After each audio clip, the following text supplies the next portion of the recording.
Look at the hair we all used to have, eh? The hair. I regret. Look, To be Tom, fair, mine and my yours.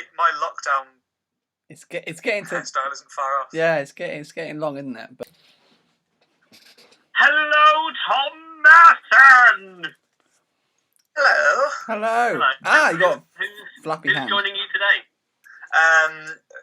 Where shall I start? This end?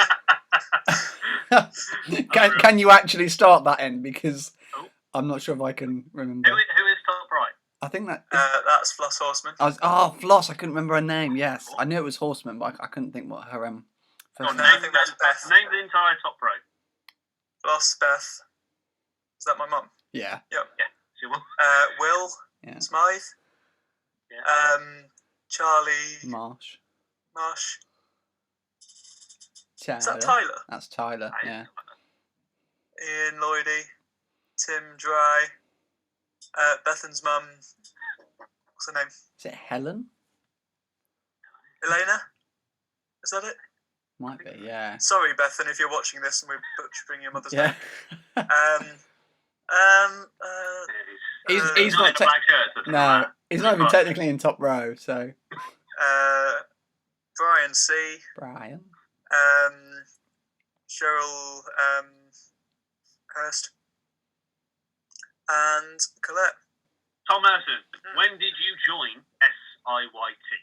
I joined SIYT in 2008, so it would have been, September, October. There were only 3 of us in the boys' auditions. It was me, Joe Dry, and Peter Mailer. It's just the 3 of us. Just the 3 of us. You've been in a fair few shows. Just a few. Which one was your favourite?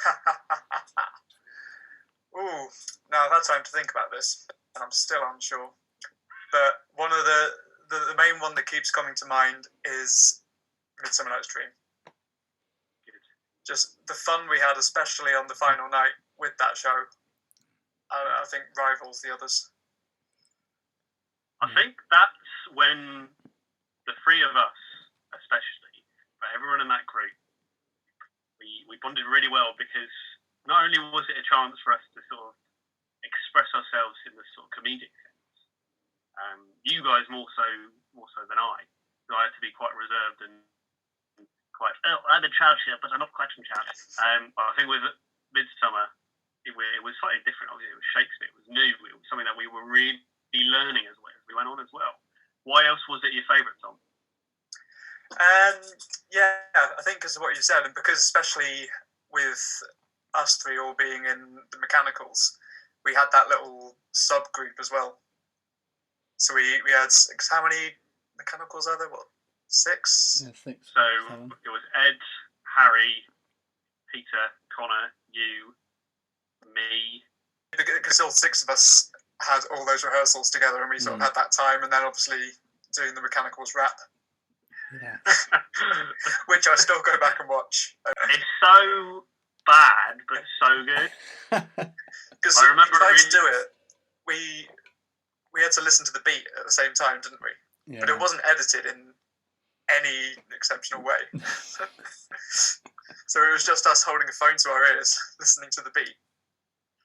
Yeah. I think my favourite one was Botley's part of the rap, because I wrote it for him, and I was trying to do it in the style of Coolio from the Keenan and Kel theme tune, but Peter, you just butchered the rhythm of the song. Shame. The Nick Bottom. I think one of the best bits about it was when we all filmed the chorus together, the mechanicals one, and in the edit there's just that little moment of silence while we're waiting for the recording to start. And mechanicals, it doesn't flow at all. No.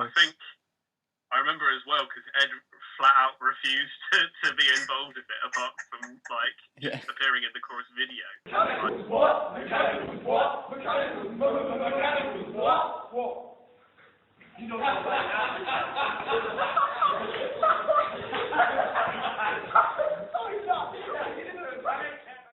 What are your favourite moments?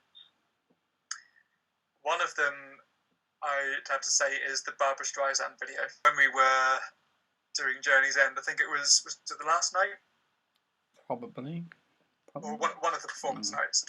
And I can't remember where the idea came from. It was just because Duck Sauce Barbra Streisand was a song that was out at the time, and we kept on playing it, backstage or whatever. And yeah, we just choreographed a dance with Trish filming it and yelling out things like, "Come on, it's getting boring now, change it up." I was gonna say, I think the word choreograph can only be used loosely in what we did. And the other bit that really stands out, and I'm sure you know which bit I'm going to say, is Moz just going, "Osborne!" I know why he did it. The idea before we filmed it was that instead of Barbra Streisand, we'd all say our characters' names. Yeah. I think we all forgot to do that, and then Moz just did it at the wrong time.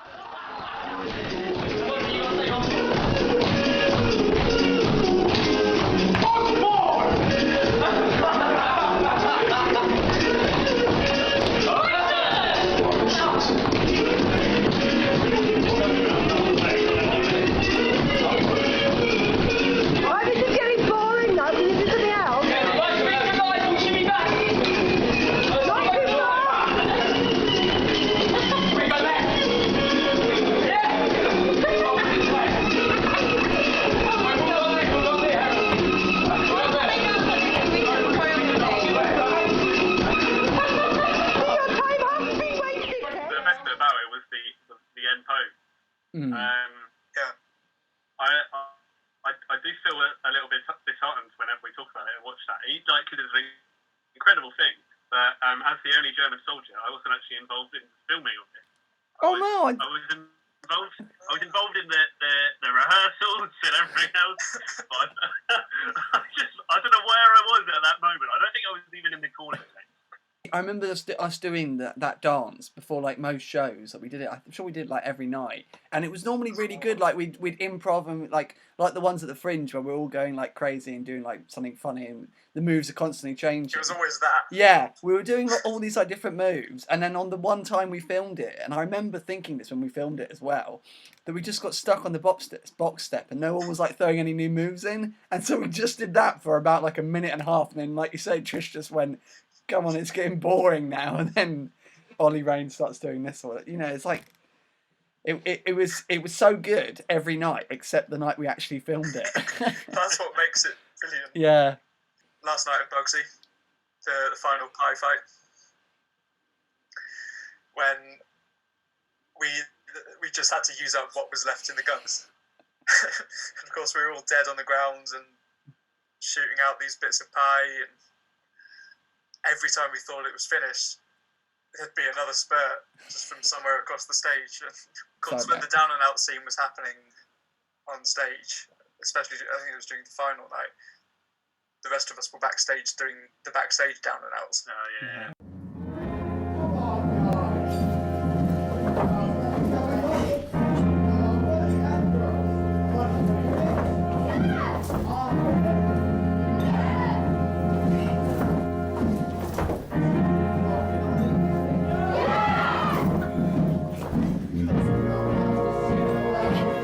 How well do you remember the after party as well? With Bugsy? Yeah. That was when we did tribute, wasn't it? Yeah. Which I think, is that still your desktop background, Peter? So that has been that picture for like 9 years or whatever, but it's like a Renaissance art piece, really, isn't it? There's just something going on. Yeah. It's just every corner of that picture. It's just brilliant. Speaking of tribute, it wasn't the first time, and it certainly wasn't the last time we did a tribute together. We did one at Cabaret, did we not? Yeah, with Conor Morris. Yeah. And there's that picture of him jumping in the air with his hair on. Yeah. Looks like Dragon Ball Z. Yeah. And I remember that one very well because, Peter, you suggested we do I'll Make a Man Out of You, and we're quickly battered down until we all did tribute. Yeah. Yeah, I think because I had these like pickup stick, like these giant pickup sticks, and I was like, let's do I can bring them in, and we can like choreograph like this, like the same fight that they do, and I was like, that'd be sick. Of course, that's way more effort than we were ever wanting to put into it. On the subject of Cabaret, another piece that comes to mind from Cabaret is it sucks to be me. Oh, that's not what I thought you were going to say. That's not what I thought you were going to say as well. Well, we have a different, like, I think our minds are at the same point. Yeah, I think they are. I think they are. Patrick the Chicken? Yes. Talk to us. So, I think it was at a time where youth theatre was that sort of, had a strange bunch of us, didn't it? Really. And we found really specific humour really funny as well. But obviously the story behind Patrick the Chicken is very, quite sad actually, isn't it? Can you give us a history, give us a background of Patrick the Chicken? So Patrick the Chicken is probably one of the most deeply rooted pieces of SIYT lore. I think it was something like Cabaret 2010, 2011, one of those two. So it was one of those improv scenes where you got two people, one on each side of the stage, and they each get given what their role in the scene is. But you don't know what the other person has been told. So what I was given on my piece of paper was that I'd purchased a chicken from this shop, and I was disappointed to find that it was dead. It was a raw, uncooked chicken rather than the pet that I so wanted. So I obviously went on with this raw chicken. Drew a little bit of inspiration from the Dead Parrot sketch, and I can't quite remember the entire sketch that we did, but then I remember my character breaking down and saying, I was going to take him home, I was going to call him Patrick, we were going to have a great life together, and that's really all I remember from the sketch. But then I made a point to bring Patrick back in everything else that I was doing in that cabaret. So, if there was a big group number, Patrick would come on, and then at the end we did Random Panic and ran across the stage with Patrick, and then, long story short, I cooked and ate him. But you did also do. I'm sure. Was it like the following year? Yeah. The following year. I'll let you continue the story. Wait, no, that's not what I thought you were going to say. Oh, so the following. I'm sure. So what I was thinking of was the same year when I did Meet You There. Yes, that was yeah. It was the same year, and this was unplanned until obviously the first Patrick thing happened. But I was doing just me and my guitar and voice, whatever, doing Meet You There by Busted, and I brought Patrick on. We gave him an extra chair. We gave him a second microphone. It was brilliant. The other thing I remember was after I cooked and ate Patrick, I think it was maybe one of you two, probably Sam, made a Facebook group called R.I.P. Patrick the Chicken. Yeah. That was all the rage, wasn't it? Yeah. Part of the fun. Never forgotten. Let's speak about Fringe. So my first Fringe was 2009 when we went with Vision.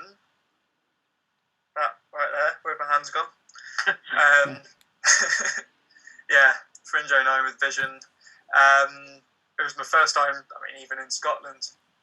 And yeah, it was just a surreal experience being with sort of that massive group of people, all in brightly coloured clothes, doing all sorts of publicity down the Royal Mile. We did the Bernadette thing with, was it you guys as bodyguards?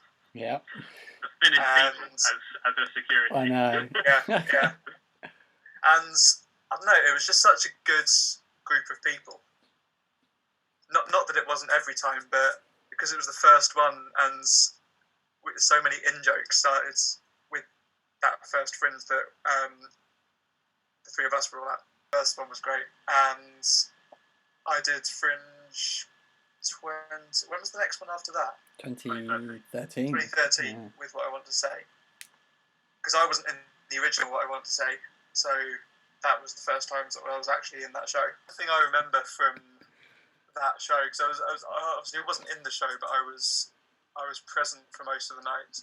It's because I couldn't make one of the nights, but I was backstage for the rest of it. And we were doing the banana song for a warm-up, and Sam lent me his banana costume. Oh yeah. And the idea was that I was gonna jump in when people least expect it and go, "Palace of the World, unite!" while in this banana costume. And I distinctly remember being backstage, waiting to go on, obviously dressed head to toe in this banana costume. And I can't remember, I think it was Mozza, just walked past and saw me, just a double take, and she goes, "Whatever it is, I don't want to know." This is at that point that we were all in a clump on Grassmarket doing the whole. Yeah. It was a band or some sort of street performer playing. Yeah. All these different songs. I'll like tell you what. Bohemian Rhapsody and. Yeah, there's a video that was an exceptional advert for Youth Theatre.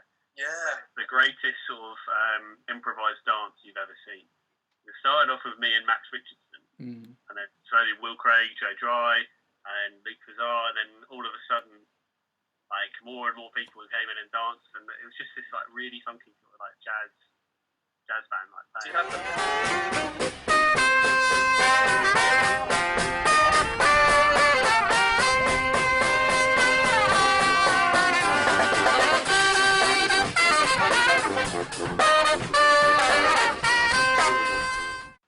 Tom, you became quite notorious for either whacking out the keyboard, piano, guitar.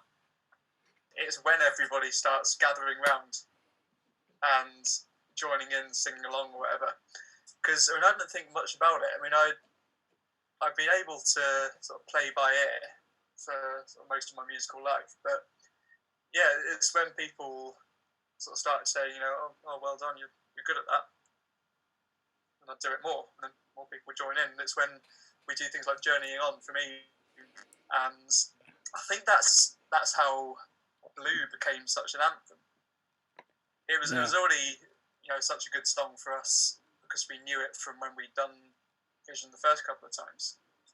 But I think it was from those moments, from just getting together and playing it on the spur of the moment, that it became a thing. You know what? I 100% agree. Now, obviously, neither myself nor you were in the original OG Vision cast.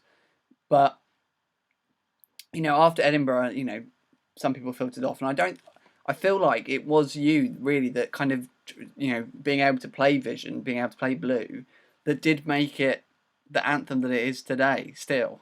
I do think I would put that in direct. I appreciate Vision took up a number of years of youth theatre's life, but I feel like it it was the fact that then for the next 6 years that you were in youth theatre or whatever, that you being able to play it before every single show on the piano in the Black Theatre or whatever, that did make it the anthem.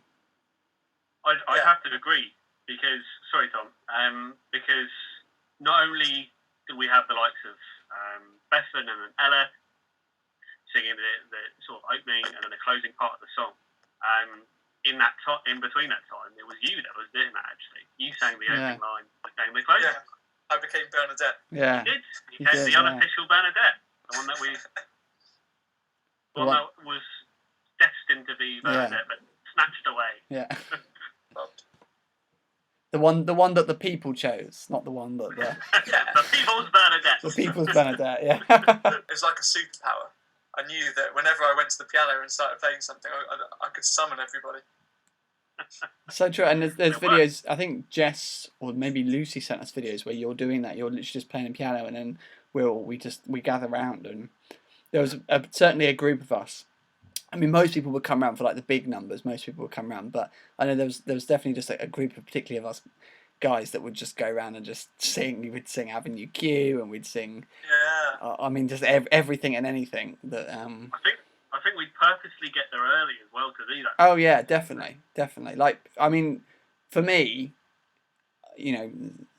particularly during summer shows, I didn't go to the Ivo, but my aim was just to get from Hinchinbrook as quick as I could to the Black Theatre, so that we could just sit and stand in the Black Theatre, like just have an absolute laugh. Know that while the girls are all getting their hair and makeup and stuff done, we're just jamming on the piano and singing songs with you for a couple of hours, and it's a great warm up too. Let's talk about Grease and the fact that not only was it a fantastic musical with you both in, but you got to play the guitar in it as well. The guitar. And it's something that I find really, really nice about SIYT is sometimes you can bring your outside skills in to these kinds of things. How was that Grease as an experience? Yeah, Grease was fantastic. It was my last musical, wasn't it? Mm. So it had that kind of weight hanging on it. Like this is the last time I get to do this, and yeah, having a role like that and being with the group that we were with was brilliant. The only downside is that my costume didn't arrive until I think the dress rehearsal. So all the promo shots, I'm not in costume. Mm. You're in that. So You've got that red no good picture jacket, of me haven't sort you? of there in front of lockers. Yeah. But it's a fun song to sing. I seem to remember also somebody coming up to me after one of the performances and saying something like their little sister had doubted the fact that I was actually playing. I said he wasn't really playing the guitar. That was a backing track. Really? No. Wow. If you're watching this, whoever's sister that was me. Rock and roll party queen. Yeah, Rock and Roll Party Queen. That was it.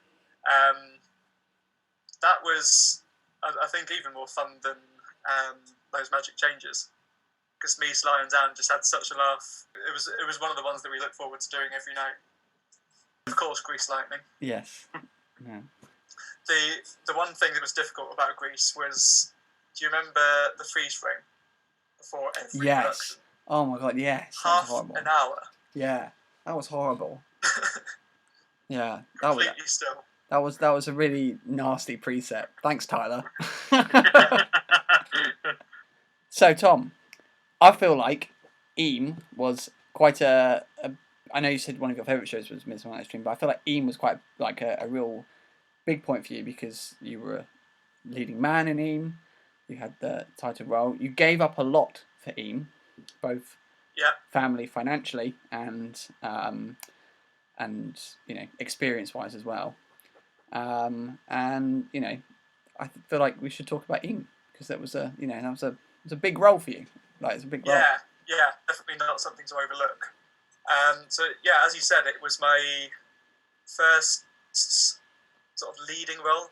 I know there were, I'd say Eam has 5 leads, because I feel like in terms of stage time, I wasn't on stage sort of any more than a lot of other people. But in terms of the way the character progressed the story, it was certainly my biggest role. Because I both opened and closed the show with Gemma. And yeah, it was going to Eam as well with everybody and learning the quintet. Yeah, it was a really good show, Eam. Sad, but good to be part of. Yeah.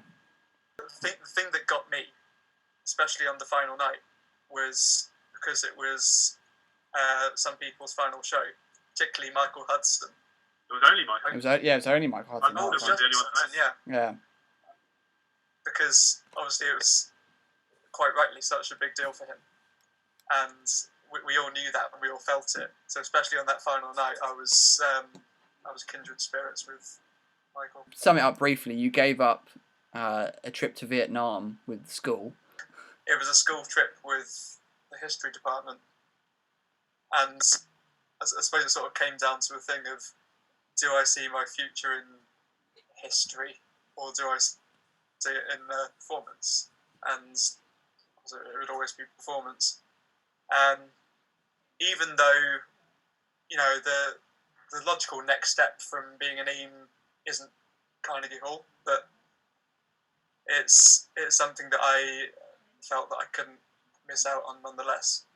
How beneficial and influential was SIYT to sort of your music progression?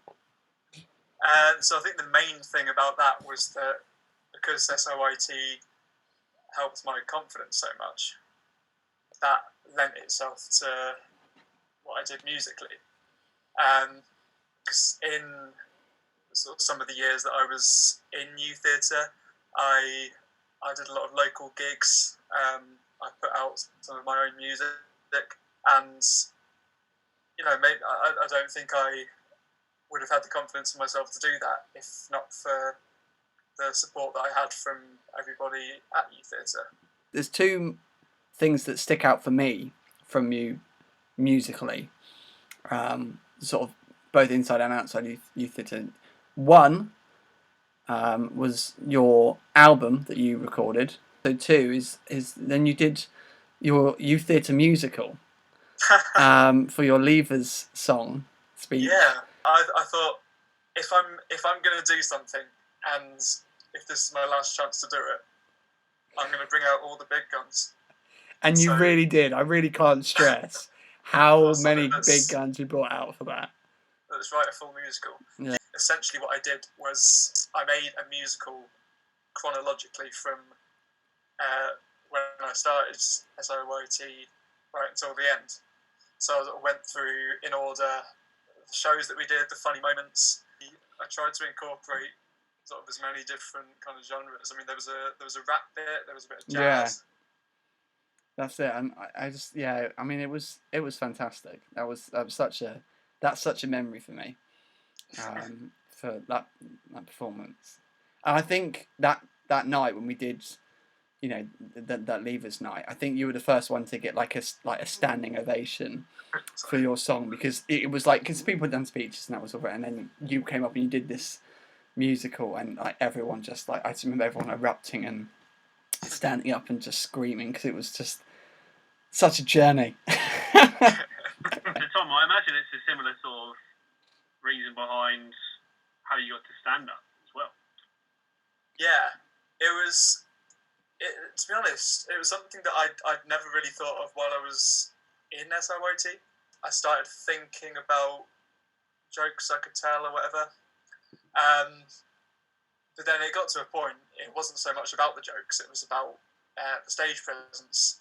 And especially one thing that did help was the improv that we did at SIYT. Because that was a big part of the Comedy Society. Even more so than stand-up at first.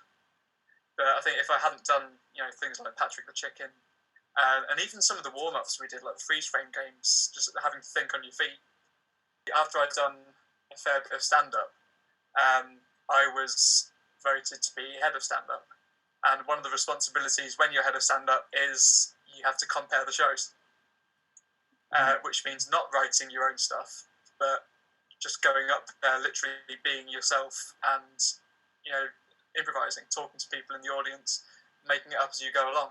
And even with the experience with youth theatre, before the first time I'd compared stand-up, it was daunting. But I did it a fair few times, and I found that I enjoyed it more than writing my own stuff. Just because it did give me a chance just to be myself, have a laugh, which is exactly the same thing that I do when I'm not on stage.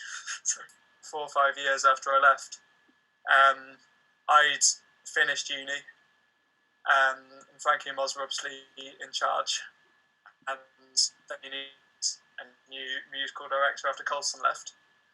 So they got in touch with me, obviously knew me well, sort of knew what I could do, whatever, and said, would you like to come back? And I said, no, don't be silly. No, actually, I said, of course I would. So, came back to St Ives for that year, and, just got involved. Obviously, the first thing was cabaret. And the first thing that we started work on was we did Hello from the Book of Mormon with the boys. Oh, great. Who were a rowdy bunch. How was that experience of being a member and like working with the likes of Brian and potentially Colson and those sort of people, to then being the musical director, the MD? It was bizarre. You don't realise how difficult it is. Just standing up, and it's sometimes like herding sheep in a good way. But it's you don't get the good feeling when it all comes together without having a bit of trouble along the way. Because we were exactly the same. I'm sure we used to mess about. We used to talk amongst ourselves, make silly jokes, probably drive Brian to, I don't know, but and I had the same thing. But in the end, I particularly remember that cabaret. The performance of Hello from Book of Mormon was so much fun. Then, of course, Bugsy, which I'd been on the other side of as well. I didn't have to learn any of the songs, which was a plus. Yeah. But no, it was especially So You Want to Be a Boxer, because that was my role. And trying to make it different from what I did as well, because it would have been easy to just say, "Oh, well, we've done this before. We've got this down. You just need to." But that's not what you want to do with art. You want to make it different. Any advice to our current members? I think definitely appreciate where you are right now. Hold on to the little things that are happening in youth theatre, the things that make you laugh, things that make you cry, things that you find difficult, and because that's all of those things have led to what we're talking about right now, and how it's helped in the future. So I think especially at the age that youth theatre members are, with your minds are still curious, you still got that fantastic capacity to learn things. Just hold on to that. Think about where we are in that the picture behind Tom. Early on I was quite good mates with Charlie Lake, and I was friends with you, Tom, as well, and Sam. Obviously, you basically had slept in my room in Edinburgh, and then we became friends. 7-8 years later, whatever, we're still great friends. We see each other several times a year. Sam, we've seen each other far too much in the last year. Very much. You have to take a year off from you. Yeah, but we've this is a friendship that has remained a friendship for so many years, and I believe will remain a great friendship forever for our adult lives. And that's something really. I think that's something really great to take from it. We It's key. Yeah. Well, this is awkward because I've always considered it strictly professional.